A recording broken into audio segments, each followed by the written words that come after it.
Bonjour, Lionel Calderini, responsable pédagogique et directeur de l'école de coaching francophone. Dans cette vidéo, je vais vous parler d'un parcours de croissance. Qu'est-ce que le parcours de croissance? Le parcours de croissance, c'est ce que j'appelle le parcours du héros. C'est-à-dire qu'à un moment donné, par rapport à un objectif, par rapport à une thématique, par rapport à un résultat qu'on veut obtenir, on est obligé de passer par plusieurs phases que je vais vous matérialiser par des archétypes. Le premier archétype que je vais placer en plein centre, c'est l'archétype de nos problématiques, c'est l'archétype de nos contraintes, c'est l'archétype qui arrive quand on a envie de quelque chose et qui nous met en insécurité. On va l'appeler ce dragon. Un dragon, on est entouré de dragons. Je suis en train d'aller chercher mes enfants à l'école, je suis en retard, il y a un feu rouge, le feu rouge devient un dragon. Je suis désolé de vous donner cette mauvaise nouvelle, mais des dragons, on est entouré de dragons. Ce qui est important de comprendre par rapport à un objectif, c'est tant que l'on n'a pas conscience du dragon, on est dans le premier archétype qui s'appelle l'innocence. On est dans l'innocence des contraintes éventuelles mises sur notre parcours pour avancer. Du moment où on prend conscience de son dragon, des contraintes, de ce qui nous fait réagir émotionnellement, on passe dans un second archétype qui est l'orphelin. L'orphelin, c'est un peu comme un enfant qui pour le moment, il a ses parents, il est protégé de l'environnement extérieur. Quand il devient orphelin, ses parents disparaissent et il se retrouve livré à lui-même. Imaginez un enfant livré à lui-même dans l'environnement.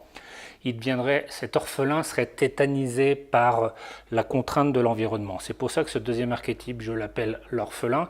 C'est-à-dire que du moment où on a un objectif et que d'un seul coup une contrainte apparaît devant nous, on réagit émotionnellement. On peut se tétaniser par rapport à la peur, par rapport à cet obstacle qu'on a à passer. Donc c'est le système émotionnel. On réagit dans le système de l'orphelin par les émotions. Le parcours d'après, c'est que l'autre façon de répondre à un dragon, je l'appelle le martyr. Vous savez, c'est toutes ces gens qui sont dans la victimisation, qui sont en train de se plaindre. Là, on n'est plus dans le système émotionnel. Pour moi, on est en train de monter dans le système du mode des pensées, parce que pour s'exprimer, même dans la plainte, on pense ce qu'on est en train de dire. Donc, on devient un martyr. Autre façon de réagir par rapport à un dragon, c'est de se comporter comme un vagabond. Le vagabond, lui, il a une stratégie, c'est-à-dire qu'il n'est plus dans le mental, il n'est plus dans l'émotionnel, il est dans le comportement. Le comportement d'un vagabond, c'est de prendre conscience de la contrainte, donc de mon dragon, mais lui, il ne va pas faire face au dragon. Le vagabond, lui, il va se barrer. Il va faire machine arrière, il va éviter le dragon, il va être dans la fuite, comme on dit.